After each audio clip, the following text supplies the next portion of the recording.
Merci, Fresneville.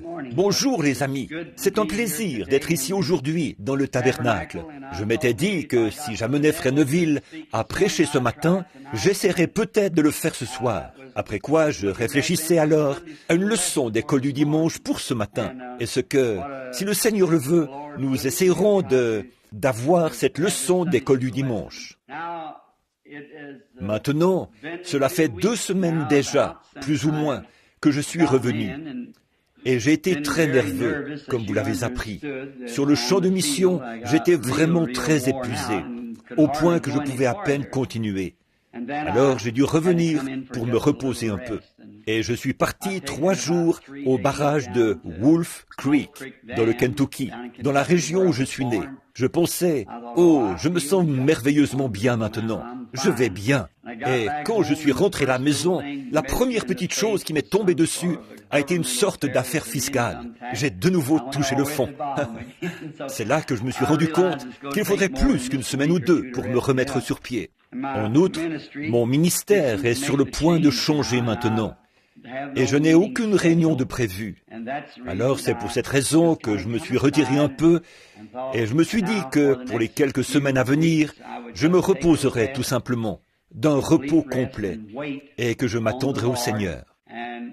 Et bon nombre d'entre vous, qui êtes des vétérans ici, qui êtes avec nous depuis longtemps, se rappellent que ce que le Seigneur nous a dit, il l'a toujours accompli, ce qu'il a dit qu'il ferait. Et rappelez-vous, au tout début, dans l'église ici, le matin, nous avons posé la pierre du tabernacle. Cela a été écrit sur la page de garde de ma Bible et placé dans cette pierre. Ce matin-là, cette grande vision qui disait « Ceci n'est pas ton tabernacle ». J'ai dit « Où est-il, Seigneur ?» Et il m'a placé sous les cieux. Puis une voix s'est fait entendre. Alors j'ai regardé et j'ai vu quelque chose comme 3 croix, là, ces arbres et leurs fruits et tout. Vous connaissez cette vision. Elle est écrite depuis des années. L'autre jour, j'ai pris un vieux carnet que j'avais là-bas et j'y lisais quelques-unes des choses que le Seigneur avait annoncées d'avance. Elles se sont déjà accomplies. Ces problèmes avec la jeunesse et la guerre, comment elle se déclencherait et toutes ces choses se sont produites à la lettre. Il ne reste que 2 choses, dont l'une de ces grandes prophéties. D'abord, il y aura des voitures télécommandées sur les routes qui auront la forme d'un œuf, mais on n'aura pas à les conduire. Elles se piloteront toutes seules. Ensuite, une femme puissante s'élèvera, parce que l'Amérique est une nation de la femme. Et alors, une femme puissante s'élèvera et deviendra présidente ou quelque chose comme ça dans cette nation. Puis viendra un anéantissement total. La nation tout entière sera réduite à néant. Et ça, je prédis, notez bien, ce n'est pas le Seigneur qui le dit. L'autre chose, au sujet de cette femme, ça l'est, c'est le Seigneur. Mais j'ai prédit, en 1933, que le monde connaîtrait un anéantissement total avant 1977. Et j'ignorais alors qu'ils possédaient quelque chose capable de le détruire, comme ce qu'ils ont maintenant. Mais j'ai vu cette nation dans un anéantissement total. Il ne restait que des souches d'arbres et des choses du genre. Donc, c'est en route. Et si toutes ces autres choses se sont accomplies exactement comme il l'avait dit, ceci arrivera également. Exactement ce qu'il a dit ici dans les Écritures. C'est ce qu'il dit. Si Christ est venu la première fois, il viendra la seconde fois. Et toutes les choses qu'il a dites s'accompliront. Et voyant clairement cela, et sachant que que notre heure va bientôt sonner en tant que nation, sachant que l'Église va très bientôt partir dans son enlèvement, cela remue le cœur d'un ministre ou de n'importe quel laïc de savoir que nous vivons en ce jour et en ce temps où nous vivons, le plus glorieux de tous les temps jamais vécu par quiconque sur terre, c'est maintenant même pour l'Église.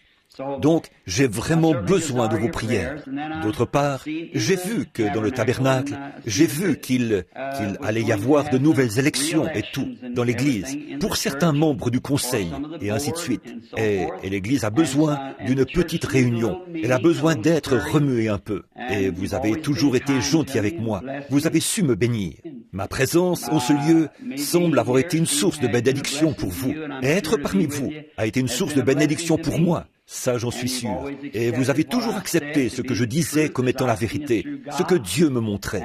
et j'apprécie cela.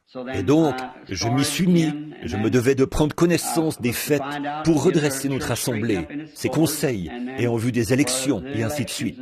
Et alors je me suis dit qu'après cela, j'irais prendre un peu de repos avant de retourner de nouveau sur le champ de mission.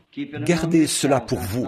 Ça, ce n'est pas pour les gens du dehors, c'est pour le tabernacle. Nous voulons avoir une réunion du tabernacle afin que toutes ces choses, toutes ces erreurs, toutes ces choses qui traînent, et peut-être ces petits ressentiments qui se transmettent de l'un à l'autre, tous ces gens, je vais réunir chacun d'eux pour les confronter. Alors, si vous ne voulez pas y faire face, vous feriez mieux de quitter le pays, parce que vous n'aurez pas d'autre choix que d'y faire face jusqu'au bout, comme nous avions l'habitude de le faire ici, au tabernacle. Et tout doit être aplani, parce que nous sommes des frères et des sœurs qui avons partagé la Sainte Seine, le corps de Christ, autour de la table de bénédiction. Et c'est toujours le diable qui cause du tort et du ressentiment, ou des divisions, ou quelque chose comme ça. Alors, je vais me faire accompagner par notre frère Neville, et nous irons d'un lieu à l'autre, nous réunirons ces gens jusqu'à ce que l'ancien tabernacle soit de nouveau remis sur pied pour l'avancement du royaume de Dieu. Maintenant, ceci, la raison pour laquelle je l'ai dit, c'est parce que cela concerne notre propre petit groupe qui est rassemblé ici ce matin. Ainsi, maintenant, je vais prendre un peu de repos et revenir aussi vite que possible. Après quoi, je compte partir de nouveau pour le champ de mission. Et cette fois, si le Seigneur le veut, j'aimerais utiliser nos modestes fonds, entre autres, les miens accumulés là-bas dans ce programme de mission à l'étranger, et me procurer une nouvelle tente, ainsi que de nouveaux équipements, puis commencer sur le champ de mission, ne pas aller d'église en église, mais faire nos propres réunions. Maintenant, sans vouloir manquer d'égard envers les frères qui m'ont invité, ce qui est une chose merveilleuse, mais dans la plupart des cas, on constate que dans ces conventions, on annonce votre présence, et alors tous vos amis s'y rendent, pour finalement entendre tout un tintamarre visant à leur soutirer de l'argent. Ça épuise tout simplement ces gens. C'est ce que je viens de découvrir, vous voyez. Donc ça, ce n'est pas bien. Nous voulons avoir un endroit où nous pourrons les réunir. Vous n'avez pas à apporter d'argent, venez simplement vous-même et servez le Seigneur, voyez. Et donc, à présent, un changement est en train de s'opérer dans mon ministère en ce moment. Vous vous rappelez, à l'époque, je devais tenir la main de la personne et simplement rester là. Et le Seigneur me disait quel était son problème. Il a dit, et il viendra un temps où tu connaîtras le secret du cœur des gens. Chacun de vous sait que cela s'est accompli parfaitement, comme il l'avait dit. Maintenant, ceci est l'étape suivante, qui a été prophétisée et prédite, et qui surpassera de loin tout ceci, vous voyez. Et ce changement est en train de s'opérer en ce moment. Et c'est pour cette raison que Satan me combat avec cette affaire d'impôts, essayant de me faire croire, le gouvernement, que je dois payer des impôts sur chaque sou que j'ai récolté en tant que ministre pendant ces 27 dernières années, depuis le début de mon ministère. Ce n'est pas le cas, puisque cela a été transféré dans cette église. Je suis l'administrateur de cette église. C'est parfaitement juste. C'est consigné dans les annales, ici. Et donc, si je suis l'administrateur et le trésorier de cette église, alors il n'y a rien au monde. Le gouvernement n'a pas à s'en mêler. Ce n'est pas l'église qu'on remet en question. C'est plutôt moi, en tant que trésorier de l'église, qu'on remet en question. Et les administrateurs ont signé un document qui se trouve dans la banque là-bas, déclarant que tous mes fonds, au lieu d'avoir ma propre fondation, je les ai relayés à mon église ici, parce qu'elle est déjà une fondation de toute façon. Et c'est cette manière de procéder qui me retient de quitter l'église et de l'abandonner, de m'en aller et de n'être plus rien ici, alors que j'avais promis aux gens que je reviendrais à l'église régulièrement et que je les aiderais. Voilà pourquoi je n'ai rien changé. C'est parce que je vous avais fait une promesse. C'est pour cela que je garde cela tel quel, plutôt que de l'avoir à titre individuel. Car autrement, ça en fait une organisation. Et je suis fermement opposé aux organisations. Donc je vais simplement laisser les choses telles quelles, entre les mains de Dieu, pour que nous puissions continuer à œuvrer pour le royaume de Dieu. Maintenant, ce matin, nous voulons étudier cette vieille parole bénie et croire. Maintenant, je tiens à dire également, j'aperçois Frère Egan et plusieurs autres, quelques-uns des administrateurs assis ici, à la suite de notre réunion d'administrateurs de l'autre soir. En effet, et je l'annonce maintenant publiquement à l'Église, chacun de vous n'est plus un administrateur nommé. Vous êtes des administrateurs élus et vos noms sont sur les registres. Très bien. Et maintenant, il va y avoir de nouvelles élections de diacres, et ainsi de suite. Et Frère Neville il va contacter ces derniers, juste après le service. Très bien. Et le trésorier et tout. Alors que nous restructurons l'Église, nous mettons tout en place, et alors nous pourrons avoir un réveil le moment venu.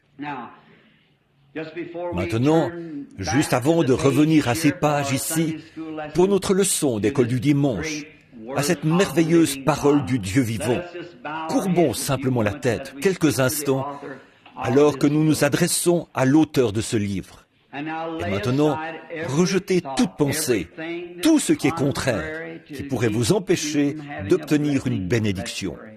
Prions.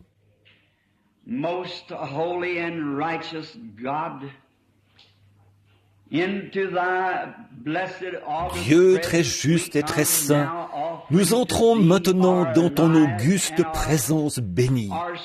T'offrons nos vies et nos âmes et nos corps et nos services et nos talents. Et tout ce que nous avons, nous te l'apportons. And as you look upon us, Lord, if there is any sin naked and unconfessed, Et alors que tu tournes ton regard vers nous, Seigneur, s'il y a quelque part un péché nu, non confessé, nous te demandons, ô Seigneur Dieu, de bien vouloir y appliquer le sang de ton Fils Jésus, car nous savons bien que, par nos propres moyens, nous sommes incapables de le faire, et qu'il nous est à jamais impossible de nous suffire à nous-mêmes. but we rely completely upon His precious blood.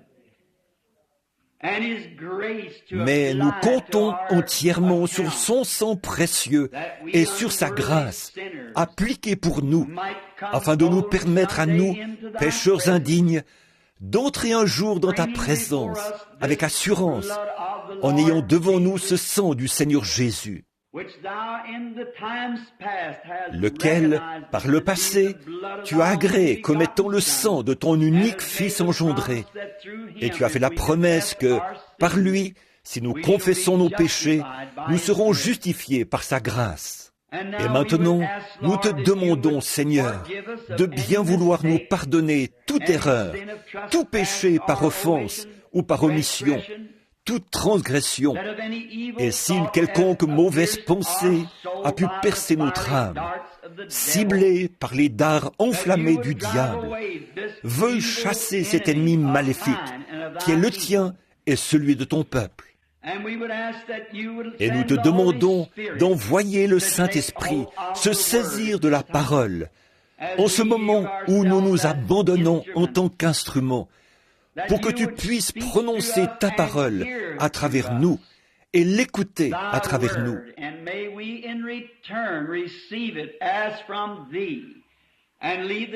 Et nous, en retour, la recevoir comme provenant de toi et quitter ce lieu aujourd'hui, ressentant que nous avons été réajustés à la cause de Christ, et être ainsi mieux disposés pour le service de ce soir et de demain, grâce à la visitation du Saint-Esprit.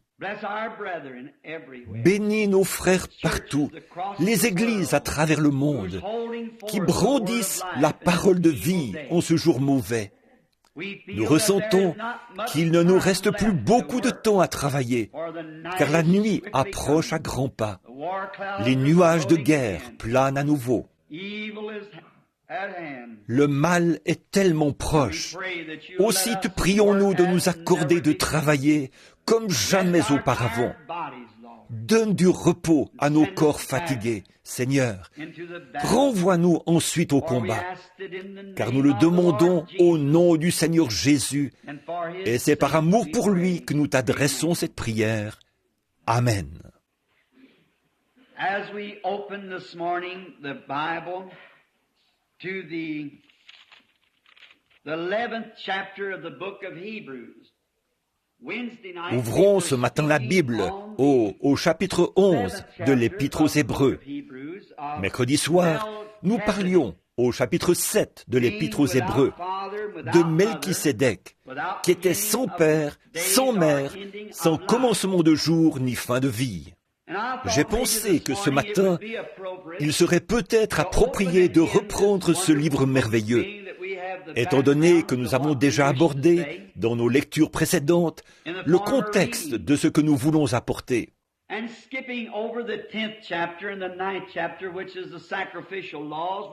nous allons sauter le chapitre 10 et le chapitre 9, qui traitent des lois sacrificielles, pour arriver à un endroit sur la foi.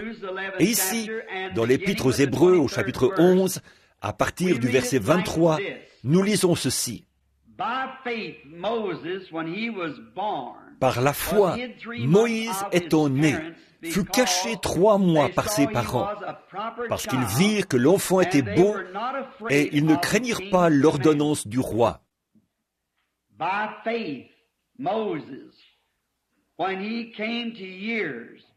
Par la foi, Moïse, étant devenu grand, refusa d'être appelé fils de la fille du Pharaon, choisissant plutôt d'être dans l'affliction avec le peuple de Dieu que de jouir pour un temps des délices du péché.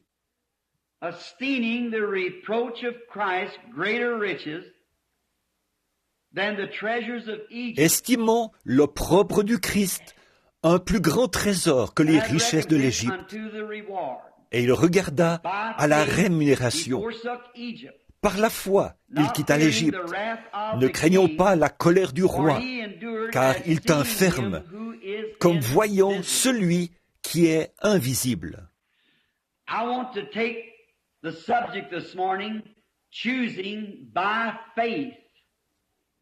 J'aimerais prendre ce sujet ce matin, choisir par la foi.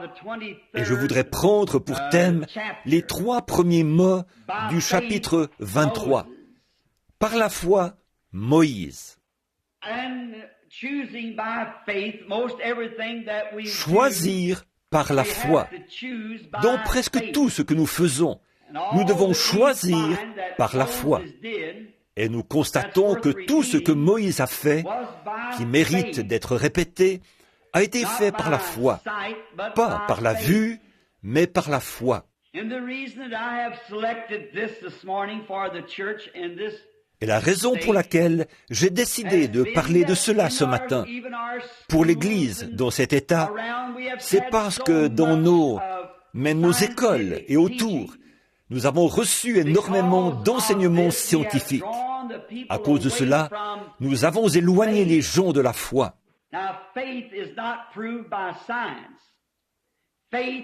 Or, la foi ne se prouve pas par la science. La foi, c'est ce que la science ne voit pas.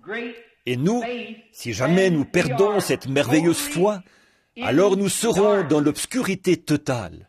Cela, quel que soit notre degré d'instruction, avec quelle facilité nous pouvons expliquer la parole de Dieu pour qu'elle convienne à nos propres croyances.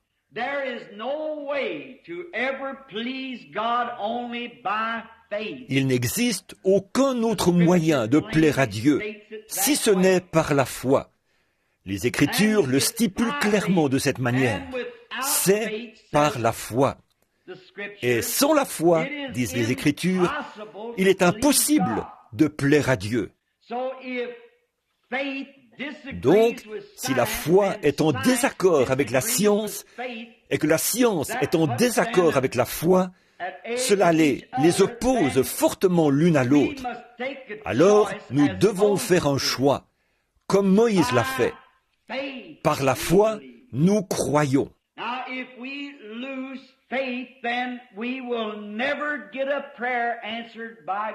Maintenant, si nous perdons la foi, alors Dieu n'exaucera jamais une seule de nos prières. Car il faut que celui qui s'approche de Dieu croit premièrement que Dieu existe et qu'il est le rémunérateur de ceux qui le cherchent. Donc, si nous perdons la foi, nos prières ne sont plus valides. Nous n'arrivons à rien. Think of this morning is to hold on to faith. Then if we lose faith, c'est donc tout ce que nous avons à l'esprit ce matin. Nous devons nous accrocher à la foi. Et si nous perdons la foi, tous nos espoirs s'envolent. Si nous perdons la foi, toute notre réalité spirituelle disparaît.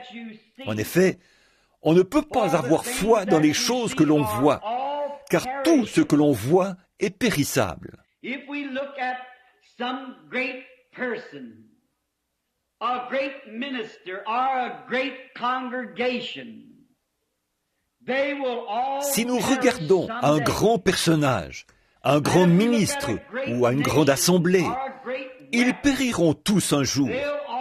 Et si nous regardons à une grande nation ou à une arme puissante, ils périront tous un jour. Alors nous devons vivre par la foi en ces choses que la science ne perçoit pas. C'est par la foi que nous croyons. Or, nous perdons notre gloire si nous perdons la foi. Et si nous nous éloignons de la foi, alors nous amenons l'Église dans une sphère intellectuelle. And many times it's been thought amongst people that because a congregation was large and they had great Souvent, les gens pensent que parce qu'on a une assemblée nombreuse et qu'on a de grandes églises, de grands clochers, des tas de gens tirés à quatre épingles, très soignés, avec beaucoup d'argent, ce qui leur permet de s'offrir ces choses. Nous avons souvent trouvé cela inspirant. Pensez que cette église-là devait être inspirée. Ou bien, nous avons souvent fait référence à différents ministres qui vont sur le champ de mission et font de grands rassemblements de foule, pensant parfois que ce sont là des signes indicateurs de l'inspiration. Or, ce n'est pas tout à fait la vérité. C'est une inspiration humaine. Mais c'est faire la volonté de Dieu qui amène la véritable inspiration. Voyez, qu'il s'agisse d'une seule personne ou d'une poignée de gens, qu'il s'agisse d'une grande église ou d'une petite église, cela n'a aucune importance. Qu'il s'agisse d'un grand orateur éloquent ou simplement d'un homme qui connaît à peine son alphabet, cela n'a aucune importance. Tout dépend du message qu'il apporte. Est-ce inspiré par la parole de Dieu ou bien est-ce inspiré par des conceptions intellectuelles d'inspiration humaine? Certaines personnes peuvent être inspirées par l'éloquence d'un orateur. Elles ne justifient rien pour autant. On est parfois inspiré parce que l'homme en question a une solide formation qui lui permet de bien faire passer son message. Ça ne veut pas dire que c'est de Dieu, voyez? C'est seulement au moyen de la parole perpétuelle, éternelle et bénie de Dieu que nous pouvons recevoir l'inspiration. Et cela est donné par le Saint-Esprit. C'est par la foi que nous la recevons.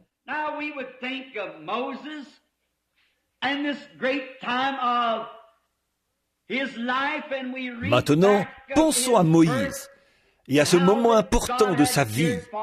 Nous lisons son histoire, sa naissance, et comment Dieu avait pris soin de lui.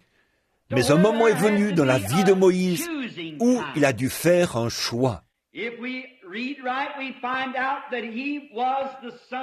En lisant bien, nous voyons qu'il était fils de la fille de Pharaon et l'héritier du trône, et qu'il aurait été le futur Pharaon d'Égypte.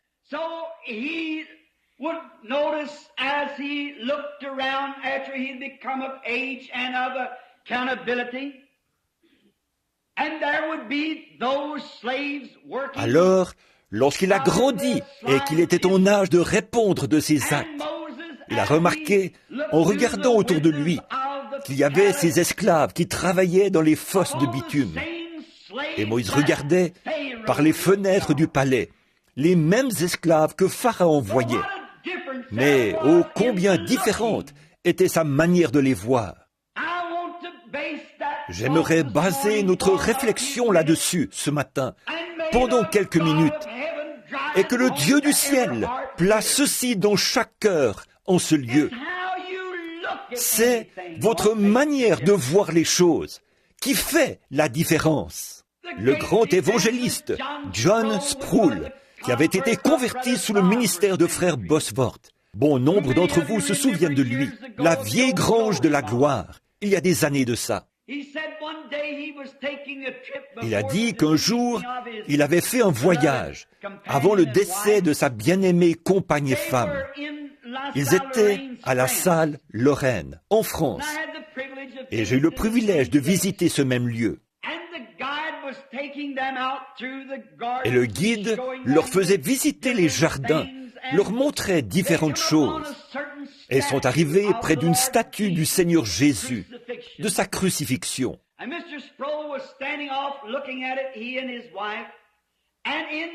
Alors, M. Sproul restait là à la regarder, lui et sa femme. Et dans leur cœur, ils critiquaient, se demandant ce que l'artiste avait bien pu avoir en tête, ou le sculpteur plutôt, quand il avait taillé dans la pierre une chose aussi hideuse, censée représenter la souffrance, l'amour et la compassion du Seigneur Jésus, mais qui ressemblait à une vulgaire ébauche taillée grossièrement. Alors le guide est venu vers M. Sproul et a dit, « Monsieur, j'imagine que vous êtes en train de critiquer cette statue du Seigneur Jésus. » Il a répondu, « En effet. » Et il a dit, « Je ne suis pas surpris le moins du monde, parce qu'effectivement, la plupart des gens qui la voient, de prime abord, la critiquent. » Puis, M. Sproul a dit, « C'est que je ne ressens aucune compassion, ni aucune inspiration en regardant une telle chose. Alors je me demande ce qui a bien pu pousser le sculpteur à la tailler de la sorte. »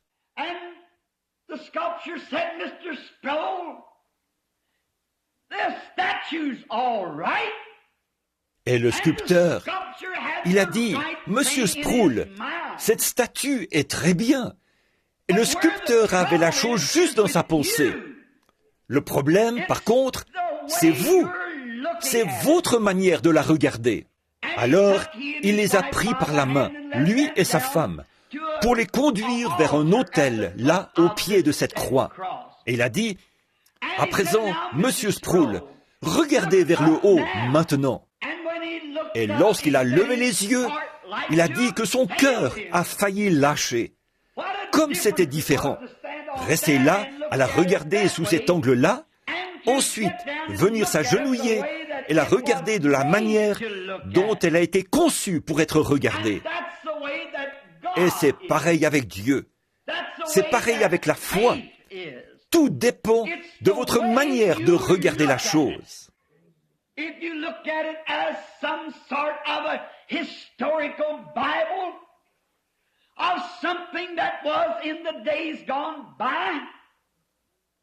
Si vous la regardez comme une Bible historique quelconque, quelque chose qui a eu lieu dans des temps révolus, vous ne pourrez jamais saisir la véritable valeur de la Bible.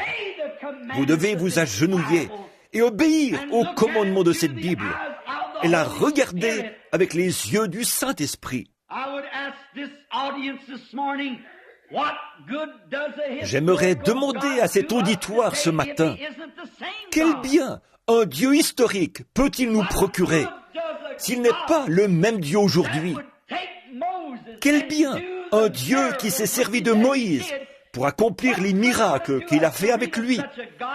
À quoi bon lire au sujet d'un tel Dieu s'il n'est pas le même aujourd'hui?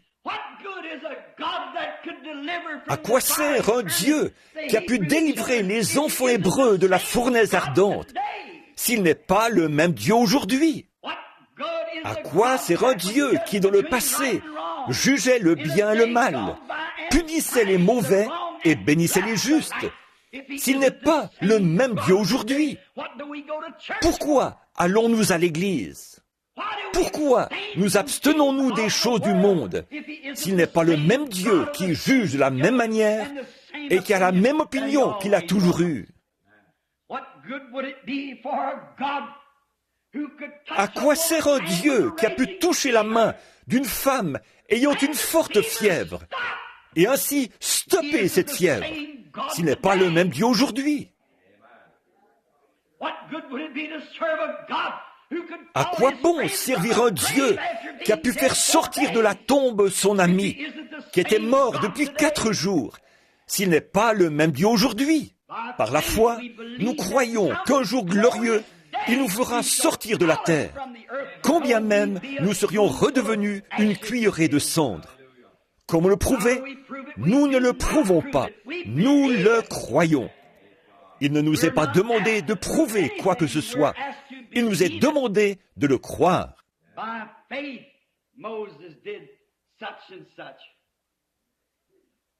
Par la foi, Moïse a fait telle ou telle chose. Et Moïse, étant un jeune homme, en regardant les esclaves par la fenêtre du palais, il voyait la même bande d'esclaves crasseux, sales et couverts de boue que Pharaon voyait.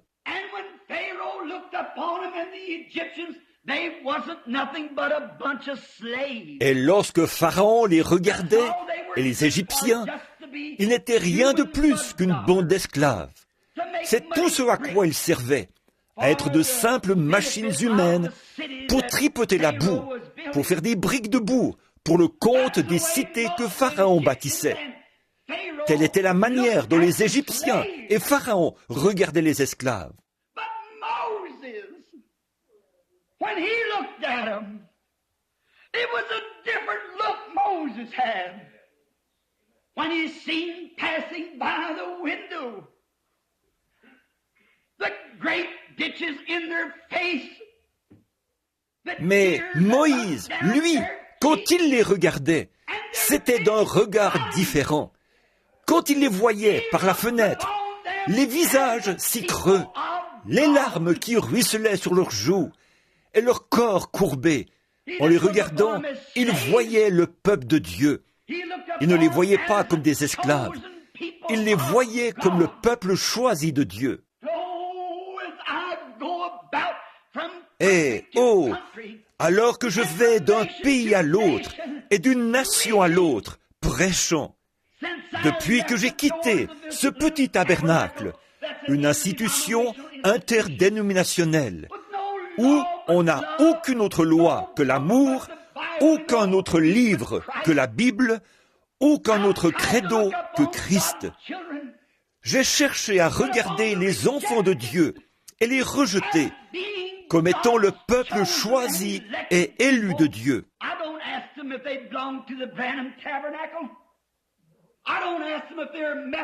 Je ne leur demande pas s'ils font partie du Branham Tabernacle.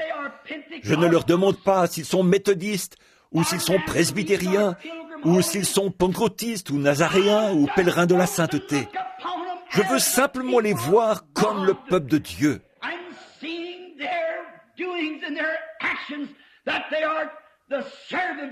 Et voir, par leurs œuvres et leurs actions, qu'ils sont les serviteurs du Seigneur Dieu. Et mon cœur désire communier avec eux, quelle que soit leur appellation. J'ai simplement très envie de communier avec eux. Je les aime, parce que je sais qu'ils sont le peuple de Dieu.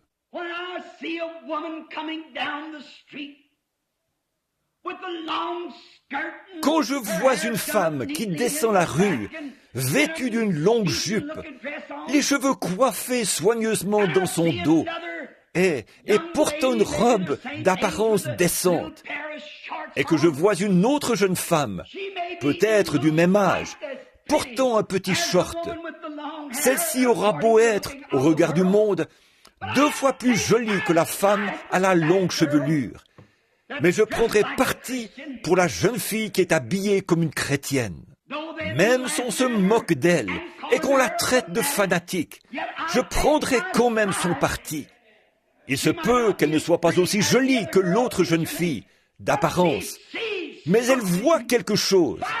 Par la foi, elle voit celui qui est invisible, celui qui guide sa vie. Quand je vois un homme qui, au travail, se fait taxer de diacre, ou de prédicateur, ou de fanatique, parce qu'il refuse de fumer et de boire de la bière et d'aller dans des soirées dansantes, comme le reste d'entre eux, et qui se fait traiter de fanatique, mon cœur se prend de compassion pour lui.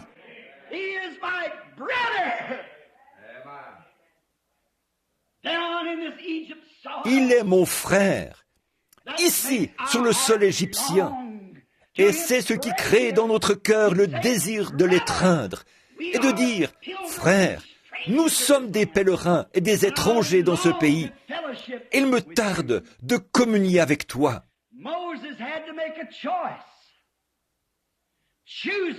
Moïse devait faire un choix, choisir par la foi. Combien de jeunes hommes auraient sauté sur l'occasion de devenir le fils de la fille de Pharaon?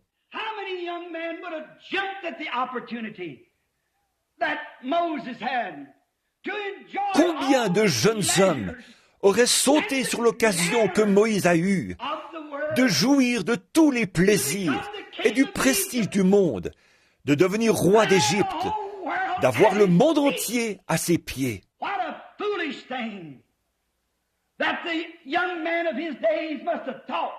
Quelle folie! C'est ce que les jeunes hommes de son époque ont sans doute pensé, que Moïse ait choisi de prendre sa place au milieu du peuple de Dieu, qui est affligé et souffrant.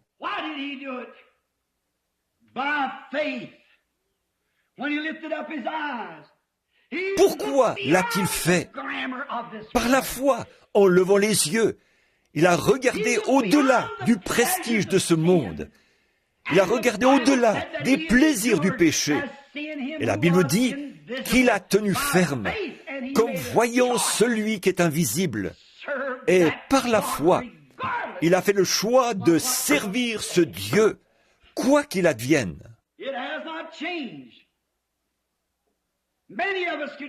Ça n'a pas changé. Bon nombre d'entre nous pourraient se rendre dans ce qu'on appellerait un meilleur bâtiment. Nous pourrions sans doute jouir de la communion et des plaisirs d'être assis sur de meilleurs bancs. Nous serions peut-être plus populaires en buvant et en fumant et en nous habillant et en nous comportant comme le monde. Mais qu'est-ce qui s'est passé? Vous avez levé les yeux et par la foi, vous voyez celui qui est invisible et vous avez pris le parti des rejetés et de ceux qu'on qualifie aujourd'hui d'exaltés. En effet, par la foi, nous voyons celui qui est invisible et nous choisissons de souffrir les persécutions et les afflictions. Je ne dirai pas aux gens qu'ils doivent choisir d'être affligés. Je ne dirai pas que vous devez choisir la souffrance. Ce ne serait pas humain de le faire. Mais si la souffrance se trouve sur le sentier du devoir, alors acceptons-la lorsqu'elle arrivera.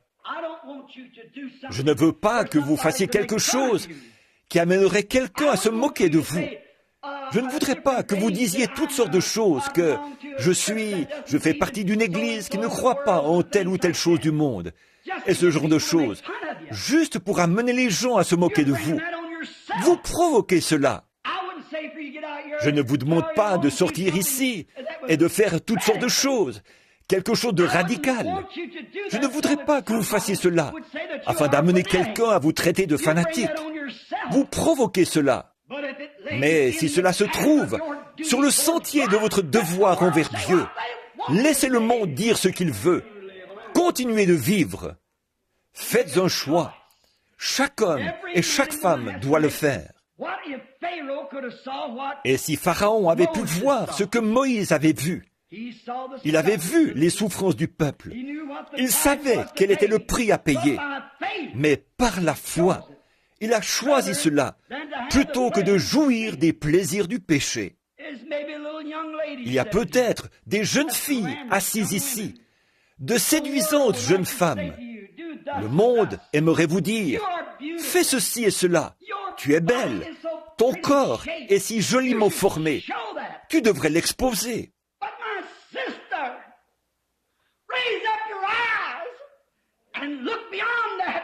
Mais, ma sœur, lève les yeux et regarde au-delà de cela, à celui qui a dit, c'est une abomination pour une femme de mettre un vêtement d'homme. Si les hommes au sein de votre entourage, si les femmes que vous côtoyez disent « Coupe cette longue chevelure », ça te donnerait plus de fraîcheur. Ce serait ceci, cela ou autre chose. Ou ça t'irait mieux. N'écoutez surtout pas ça. Levez les yeux par la foi. Voyez celui qui a dit, la chevelure de la femme est sa gloire. Elle ne doit pas la couper. S'ils disent, ce serait populaire, tu serais mieux vu au travail ou par le patron si tu prenais un petit verre en société. Si tu fumais des cigarettes comme les autres femmes, tu aurais une meilleure position sociale dans ton quartier. Par la foi, levez les yeux et regardez à celui qui a dit, si vous souillez ce corps, je le détruirai. Par la foi, nous croyons ces choses. Ce n'est rien que vous ayez vu, c'est quelque chose que vous croyez. Par la foi, c'est ce que Moïse a fait. Et dans cette marche de la foi, vient un moment où il faut faire un choix. Lot a commis la triste erreur que nous commettons. Souvent, nous choisissons ce qui nous arrange. Nous choisissons ce qui nous semble meilleur. Quelquefois, si une petite querelle éclate dans l'église et que quelqu'un dise « Eh bien, le diacre ou le pasteur a choisi son camp », ne regardez pas à ça. Regardez à ce qui est juste. Mettez fin à cette affaire et réconciliez les deux parties. C'est ce qui est sain. Il y a un choix à faire. Et nous faisons nos propres choix. Nous choisissons ce qui nous arrange. Mais Moïse a choisi les afflictions et le déshonneur pour pouvoir marcher avec le peuple de Dieu. Pensez-y maintenant. Écoutez ceci. Choisissons plutôt d'être dans l'affliction avec le peuple de Dieu. Estimons cela un plus grand trésor. Il tint ferme, comme voyant celui qui est invisible. Maintenant, Lot fut amené une fois à faire un choix. Ce matin, il se pourrait que des hommes et des femmes assis ici fassent leur choix final. Vous êtes ce que vous êtes aujourd'hui, parce qu'il y a plusieurs années, vous avez choisi d'être ce que vous êtes maintenant. Et votre choix d'aujourd'hui déterminera ce que vous serez dans 5 ans. Dans 5 ans, vous serez peut-être un missionnaire. Dans 5 ans, vous serez peut-être un chrétien de renom. Ou alors, dans 5 ans, vous serez peut-être en enfer, parce que vous aurez pris la mauvaise décision. Dans 5 ans, vous serez peut-être en train de nettoyer des crachoirs dans un bar. Dans 5 ans, vous serez peut-être une prostituée dans la rue. Ou alors, vous serez peut-être un homme ou une femme dont la présence dans tout groupe sera d'une grande valeur. Parce que vous aurez choisi Christ.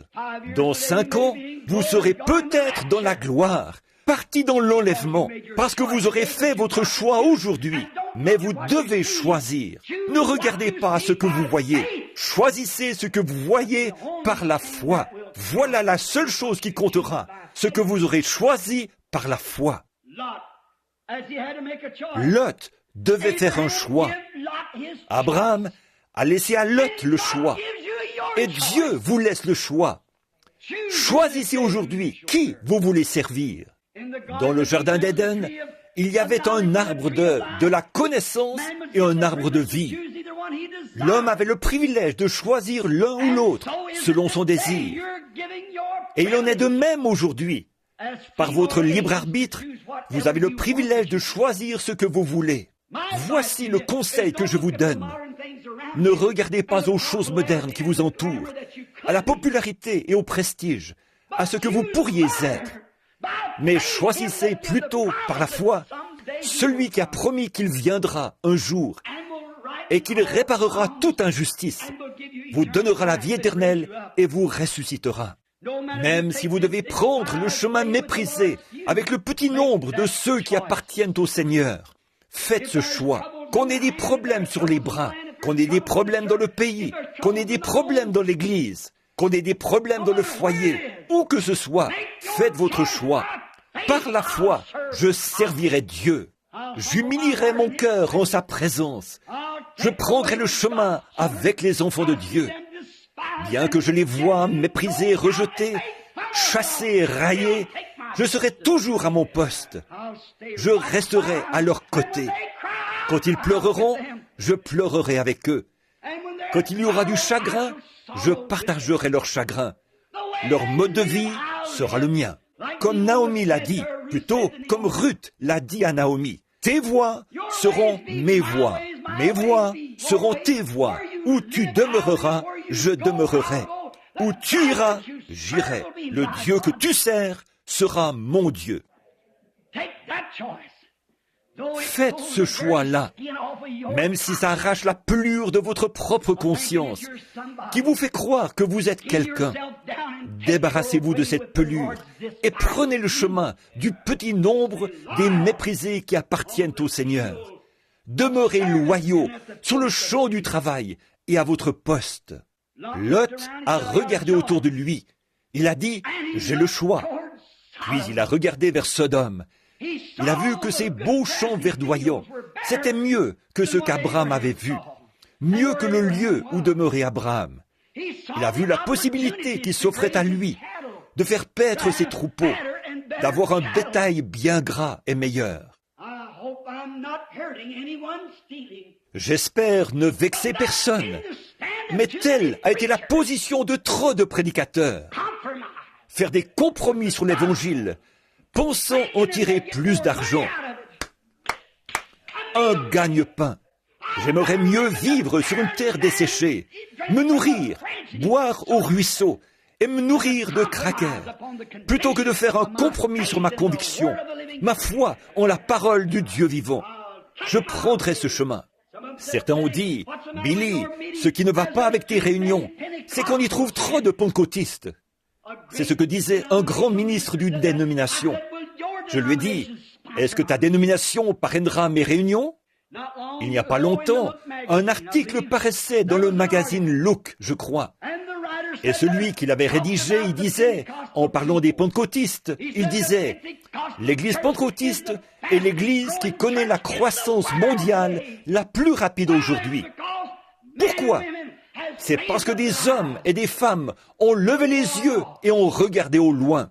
Et celui qui l'avait rédigé a également fait l'éloge des pentecôtistes. Oh, il a tout de même dit, certains d'entre eux sont tombés dans un extrême et tout.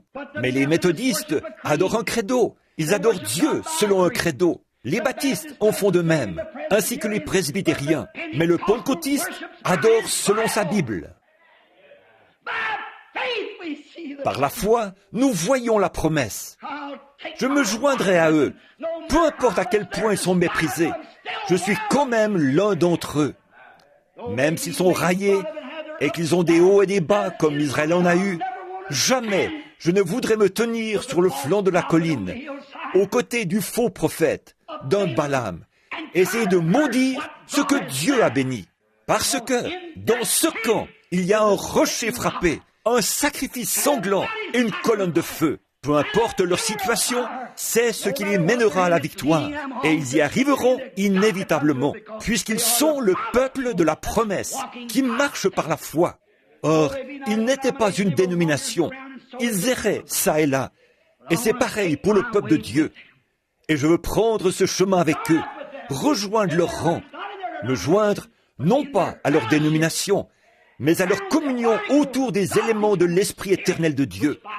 Car par la foi, j'ai reçu le baptême du Saint-Esprit. Que Dieu m'aide à toujours garder cette attitude. Remarquez, alors qu'ils poursuivaient leur route, nous découvrons que Lot a vu l'occasion d'avoir un plus gros bétail. Beaucoup voient l'occasion d'avoir un plus gros portefeuille. Beaucoup voient l'occasion d'avoir une meilleure position sociale. Il a vu la possibilité de gagner quelques dollars supplémentaires. Il a vu la possibilité de devenir maire de la ville. Il était étranger, cet homme qui était très intelligent. Peut-être que je deviendrai chef de la ville. Il a vu cette possibilité parce qu'elle se présentait devant lui. Mais il n'a pas vu le feu qui allait détruire le pays. Il se justifiait, n'arrivant pas à accepter le fait que le pays était rempli de péchés et que Dieu se devait de le détruire. Et aujourd'hui, les gens se justifient en disant « Êtes-vous, je dirais, êtes-vous chrétien ?» Ils disent « Je suis américain ». Ça n'a pas plus de rapport que d'essayer de dire à une corneille qu'elle est une grenouille. Aucun rapport.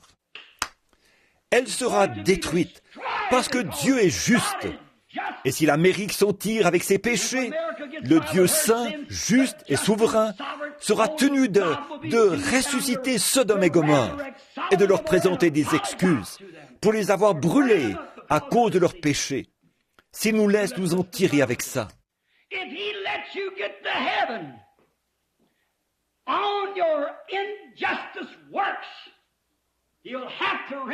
S'il vous laisse entrer au ciel avec vos œuvres injustes, il devra ressusciter Ananias et Saphira et leur donner une autre chance. Certainement, mais il est juste. Ananias a vu son argent, Pierre a vu le Christ. Oh là là, Lot n'avait pas vu la destruction de ses enfants dans cet endroit. Beaucoup d'entre vous, aujourd'hui, qui vous accrochez à ces vieux credos formalistes et ces choses, vous ne voyez pas la délinquance juvénile et la destruction de vos enfants. Vous ne voyez pas votre fille dans une maison de prostitution. Vous ne voyez pas votre fils ivrogne ou assis à une table de jeu quelque part, parce qu'elle est bien arrosée. Et le péché, on n'en fait pas mention. En regardant, il n'avait pas vu sa femme, la directrice de toutes ces associations, transformée en statue de sel. Il ne s'était pas vu fuyant vraiment de justesse vers une petite ville quelque part pour sauver sa vie. Il n'avait pas vu cela parce qu'il ne regardait que ce qu'il voyait devant lui. Abraham, au contraire, il n'a pas prêté attention à la terre bien arrosée, car il avait levé les yeux et avait vu le lendemain. Il allait hériter de toutes choses. Le vrai chrétien aujourd'hui lève le regard et voit la promesse de Christ. Heureux les hommes de cœur, car ils hériteront de tout. Ils hériteront la terre. Le vrai chrétien, par la foi, lève les yeux et voit cela. Traitez-le de tous les noms. Il a levé les yeux. Et quand il l'a fait, Dieu a dit, « Abraham, parcours le pays. Il est tout à toi. » Par la foi, Abraham a fait cela. Cette même foi que Moïse possédait. Un commentateur a écrit la chose suivante. J'ai trouvé ces mots des plus magnifiques.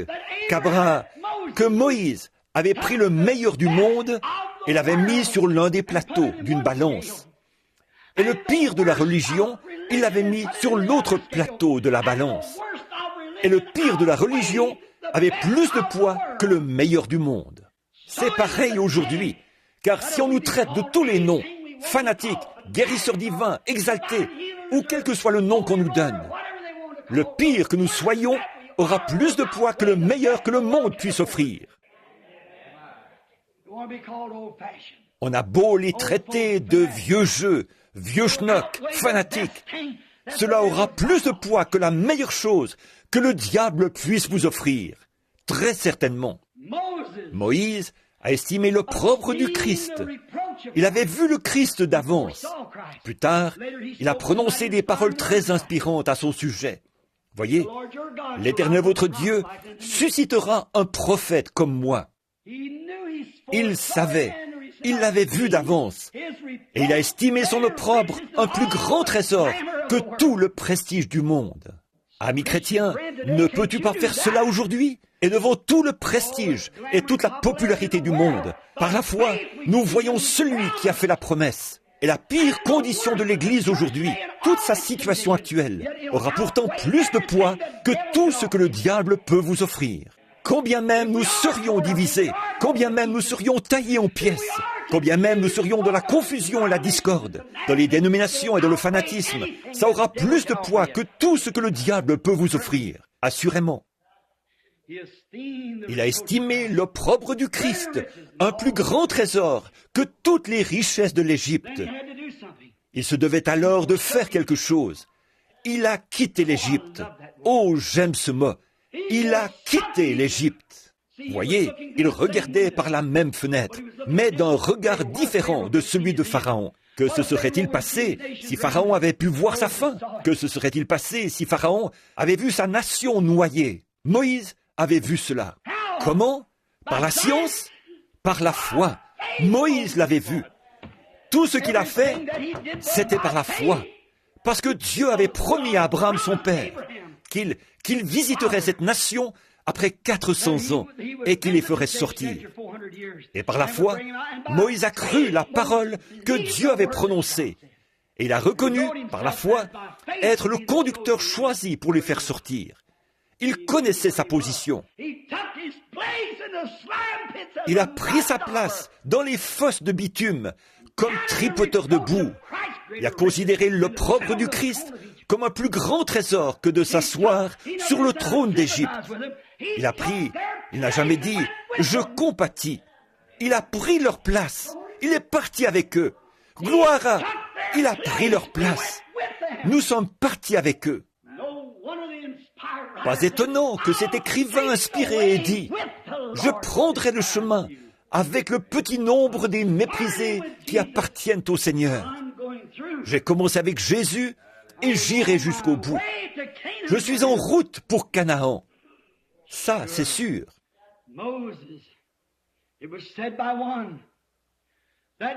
Moïse.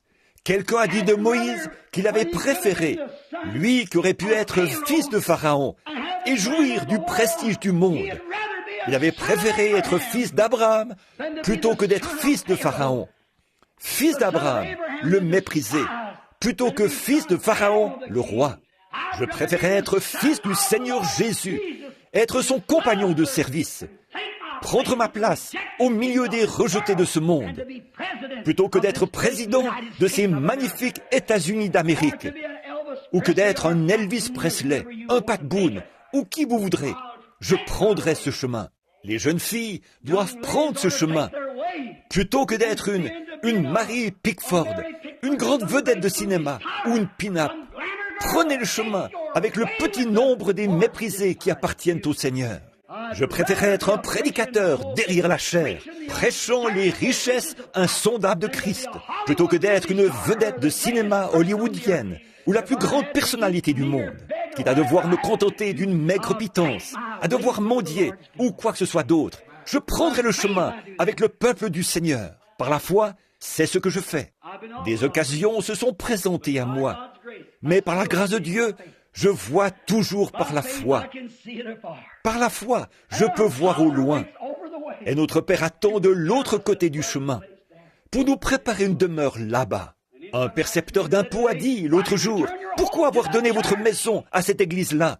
Qu'est-ce qui vous a poussé à donner une maison de 25 000 $ à ce petit tabernacle délabré ?» J'ai dit, « Ce n'est pas pour l'église que je l'ai fait, c'est pour les personnes qui y sont. » Je ne possède aucun des biens de ce monde. Chaque sou que j'ai récolté a été remis à l'Église. Pourquoi? Ma foi est en Dieu et non dans les biens de ce monde. Je m'affectionne aux choses d'en haut. Et je crois qu'il en est de même pour vous tous, si vous êtes en règle avec Dieu. Et vous l'êtes, c'est vrai. C'est par la foi que nous recevons. C'est par la foi que nous croyons Dieu. Moïse, il a dû faire un choix. Et il lui a fallu, après avoir fait un choix, il lui a fallu combattre pour la foi. Car il ne craignait pas la colère du roi. Or, humainement, il aurait pu craindre la colère. Il aurait pu craindre la colère du roi. Mais il ne l'a pas fait. Il ne l'a pas fait du tout. Parce qu'il avait un travail à faire. Et il était dans l'exercice de ses fonctions. Et peu lui importait ce que le roi en disait. Il a quand même pris ce chemin. Maintenant, Pharaon, naturellement, en constatant sa défaite, il a voulu donner à Moïse et aux enfants. Il a dit, « Très bien, j'ai une idée. Restez donc dans le pays, mais sortez offrir des sacrifices à votre Dieu. » Voilà bien le diable. Oh, tu peux être religieux. Pourquoi ne pas aller adhérer à une certaine église? Tu n'as pas besoin de faire toutes ces choses. Un mari dit à sa femme, la femme dit, « Mon mari, j'ai été sauvé. Fini les manucures, le rouge à lèvres et tout ça. Tout ça, c'est terminé. Fini les soirées. Fini les activités sociales. J'en ai fini avec ça. Je consacrerai mon temps à lire la parole et à prendre soin du foyer. Écoute, ma chère, tu peux être religieuse, d'accord? Mais écoute, va là-bas. Tu fréquentes la mauvaise église. Non, pas du tout. Vous fréquentez la bonne église. Si vous avez un prédicateur qui vous prêche ces choses, il faut vous y tenir. Sondez les Écritures et voyez si c'est la vérité. Oh, dit-il, va là-bas. Ils n'ont pas à faire tout ça là-bas. Tu vois, ils ne font pas tout ça là-bas. Voilà, va jusque-là, mais pas plus loin. Par contre, il ne veut pas que vous sortiez du pays. Voilà bien le diable. Il ne veut pas que vous vous sépariez des choses du monde. Amenez simplement le monde dans l'Église. L'autre jour, en descendant la rue, j'ai allumé la radio et il y avait un chant. Je l'écoutais et il m'a fallu écouter presque tout le chant avant de déterminer s'il s'agissait vraiment d'un chant religieux ou si c'était le diable qui cherchait à baisser les choses de Dieu, les réduire au niveau du monde. Vous ne pouvez pas faire ça. Que Dieu ait pitié. Peu m'importe le nombre d'albums qu'Elvis Presley a écrits, tous ces bons chants religieux, il est néanmoins possédé du diable. Il a envoyé plus d'enfants en enfer, plus que tous les mouvements que je connais dans le monde entier aujourd'hui. Pat Boone et les autres, lui, il fait partie de l'Église de Christ. Et Elvis Presley, pentecôtiste. C'est Judas Iscariote, sous la forme de ces hommes-là. Le diable cherche à s'emparer des choses élevées de Dieu pour permettre à ces hommes de les mélanger ici-bas. Les gens ne regardent pas là-bas, vers les hauteurs, ceci. Ils regardent simplement ici. Ils disent, eh bien, c'est tout pareil. Ce n'est pas pareil. Sortez du pays. Il a dit, vous pouvez partir quelques jours. Partez, mais restez dans le pays. Bien sûr, il savait qu'il reviendrait. Là, il a vu que ça ne marcherait pas. Alors, il a pensé à autre chose. Il a dit, voici ce que je vous propose. Allez où bon vous semble, mais laissez toutes vos femmes, tous vos enfants et tout votre bétail ici. Laissez-les ici et partez. En effet, il savait qu'ils avaient des biens là-bas, qui les pousseraient à revenir. Et c'est ce que le diable vous dit. Tant que vous laissez certaines choses du monde vous coller à la peau, que vous voulez toujours fumer, que vous voulez boire, que vous voulez vous habiller comme le monde, ça fait l'affaire du diable. J'entends tellement parler de gens qui rétrogradent. Je ne crois pas qu'il y ait autant de gens qui rétrogradent qu'on le pense. Il laisse simplement trop de biens en Égypte. C'est ce qui les pousse à retourner là-bas. Voilà tout. Rétrograder, ça ne correspond pas à l'idée qu'on s'en fait. Vous avez laissé derrière vous trop de choses du monde. Et c'est ce qui vous attire. Frère, je vous assure que quand Israël s'est préparé à minuit, ils avaient rassemblé tout ce qu'ils possédaient en ce monde. Tout était prêt pour le voyage. Que Dieu nous envoie un réveil comme celui-là. Nous rassemblons tout et nous nous préparons à partir. Le cri de minuit va bientôt se faire entendre. Sortez à sa rencontre. Vous ferez mieux d'avoir tout rassemblé. Vous ferez mieux de ne rien avoir dans le monde qui vous pousserait à y retourner. Aucune attache pour vous y retenir. Bouclez vos valises. Préparons-nous. Nous partons. Et vous savez quoi? Je vais vous dire. Ils étaient si fidèles à Dieu qu'à minuit, Pharaon, exaspéré, a dit « Partez! Partez! Mettez-vous en route! Prenez tout ce que vous avez et partez !» Je suis si heureux qu'un homme puisse vivre si près de Dieu que le diable ne sache plus quoi faire avec lui. C'est ça. Sortez, mettez-vous en route, obéissez à Dieu. Par la foi, il a vu la promesse. Tripoteur debout ou pas, il a pris le chemin avec le petit nombre des méprisés qui appartiennent au Seigneur. Pharaon a dit, prenez tout ce que vous avez et partez d'ici. Je ne sais plus quoi faire avec vous. Il était si fidèle à Dieu par la foi. La foi va produire les miracles. Si vous restez fidèle à Dieu, par la foi, nous le voyons. Notre temps est écoulé. Nous avons dépassé l'heure. Mais par la foi ce matin, levez les yeux. Ne voyez pas ce qui vous entoure, ce monde moderne, mais regardez et voyez celui qui a fait la promesse. La Bible déclare, maintenant, nous ne voyons pas encore toutes choses clairement, mais nous voyons Jésus. Regardez-le ce matin et vos voix changeront. Pendant que nous courbons la tête un instant pour un mot de prière, que le Seigneur ajoute ses bénédictions au message. Réfléchissez maintenant dans votre cœur. Avez-vous fixé le regard sur les choses du monde? Par la foi, voyez-vous Jésus? Regardez-vous à votre popularité, à votre Église, à la position sociale que vous avez avec le monde? Ou bien, voyez-vous Jésus qui, par compassion, a pris sa place à la droite de la majesté divine, dans les lieux très hauts, qui a souffert en tant que martyr, lui, juste pour des injustes? Ne pouvez-vous pas lever les yeux et voir cet arbre de vie là-bas? Alors, abandonnez cet arbre de la science et de la connaissance et servez-le. Avant que je prie, aimeriez-vous qu'on ait une pensée pour vous dans la prière? Levez la main, quelle que soit la requête, le besoin que vous avez. Que Dieu vous bénisse. Il voit toutes vos mains. Si vous êtes un pécheur, levez les yeux et regardez maintenant. Si vous avez été indifférent, si vous avez eu des petites querelles, ces petites choses, qu'est-ce que ça peut bien changer? Vous mourrez un de ces jours. Quel jour? Aujourd'hui peut-être. Vous n'en savez rien. Dans une heure, il se peut que vous soyez en enfer, ou il se peut que vous soyez au ciel. Mais vous devez choisir maintenant. S'il y a quoi que ce soit dans votre vie qui n'est pas en ordre, choisissez maintenant. par la foi.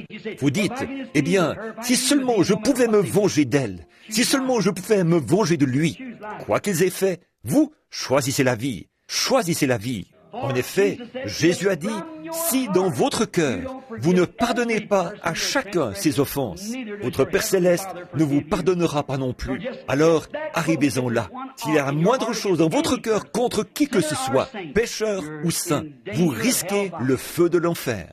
À présent, levez les yeux. Que voyez-vous? Votre ennemi? Ou bien voyez-vous votre sauveur?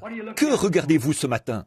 Si vous êtes malade et que votre médecin dit que vous ne vous rétablirez pas, levez les yeux vers la croix où il a été blessé pour nos transgressions et où, par ses meurtrissures, nous avons été guéris.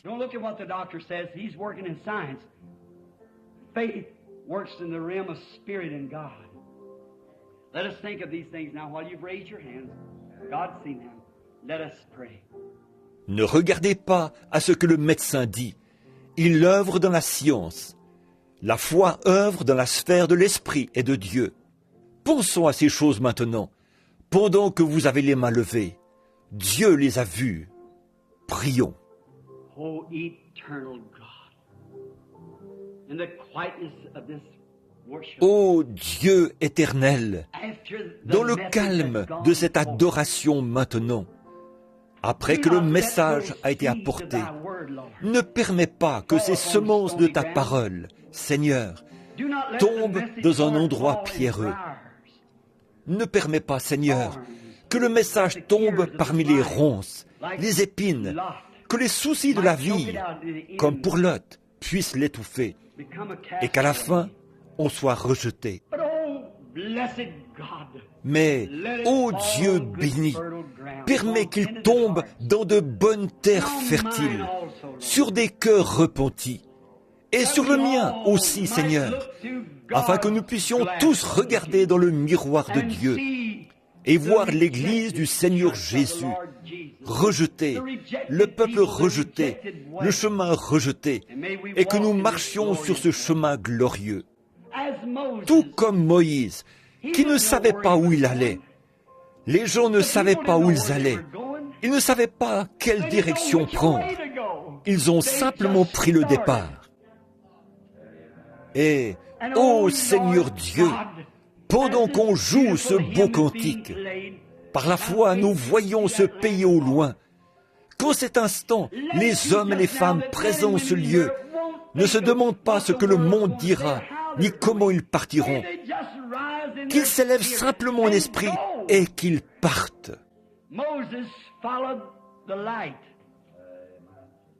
Moïse a suivi la lumière et elle l'a conduit vers le pays promis. Il ne savait pas où il allait. Il marchait simplement dans la lumière, vers ce pays plus beau que le jour. Seigneur, fais qu'aujourd'hui, de nombreuses personnes ici marcheront dans la lumière des Écritures et dans la communion du Saint-Esprit et avec l'Église. L'Église, les premiers-nés, ces bébés nouveau-nés qui ont reçu Christ et qui ont été remplis du Saint-Esprit, conduits par l'Esprit. Puissions-nous marcher ensemble dans cette communion autour des préceptes de Dieu, le servir par le baptême, dans l'obéissance de sa mort, son ensevelissement et sa résurrection. Puissions-nous le servir selon l'ordre qu'il a donné. Vous, restez à Jérusalem, jusqu'à ce que vous soyez revêtus de la puissance d'en haut. Puissions-nous le servir par la guérison divine, en priant pour les malades. Puissions-nous le servir par la Sainte Seine, en rompant le pain avec simplicité de cœur, en communiant autour de la parole de Dieu. Puissions-nous le servir dans tous ses préceptes divins, jusqu'à ce que le pays apparaisse. Accorde-le, Seigneur. Écoute notre prière, alors que nous remettons tout entre tes mains maintenant, au nom du Seigneur Jésus. Maintenant, avec la tête inclinée, calmement, doucement, chantons ce chant. C'est le moment de l'adoration. Le message est terminé. Que personne ne parte. Restez bien tranquille. Adorons. Le message, c'est ce qui corrige. Réfléchissez maintenant à ce que vous avez fait, à ce que vous auriez dû faire, à ce qui a fait de vous ce que vous êtes aujourd'hui. Ce qui vous culpabilise aujourd'hui, c'est que vous avez fait quelque chose hier.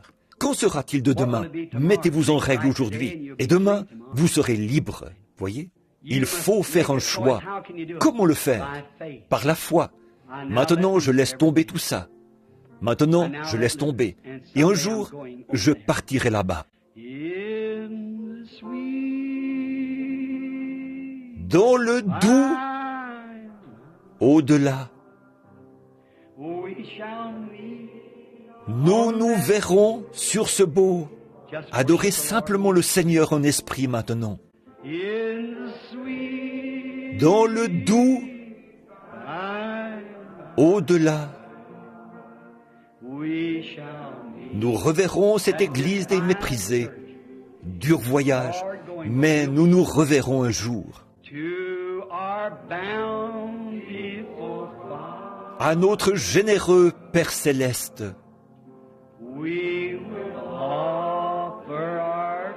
nous offrirons hommage et louange pour le glorieux don de son amour et les bienfaits dont jouissent nos, avec le petit nombre des méprisés qui appartiennent au Seigneur. Par la foi, je fais mon choix. Dans le doux, au-delà, nous verrons sur ce beau rivage, l'au-delà. Dans le doux, au-delà, nous verrons sur ce beau rivage. Il y a un pays plus beau. Adorons-le simplement. C'est le moment de l'adoration. Foi, je peux le voir. Par la foi, je fais mon choix. Oh, le Père attend. Je vois tous ceux qui appartiennent au Seigneur là-bas. Frère Georges, Frère Seward, tous les saints. Nous préparer un palais là-bas. Oui, Seigneur. Le doux,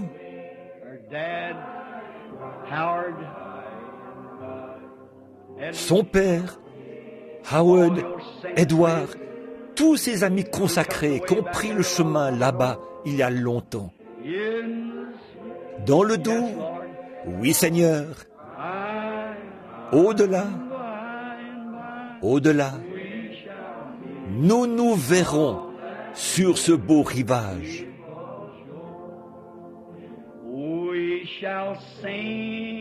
Nous chanterons sur ce beau, ô Dieu, les chants mélodieux des bienheureux. Gloire à Dieu. Ne s'affligeront plus. Plus de soupirs que les bénédictions de ce lieu de repos. Dans le doux,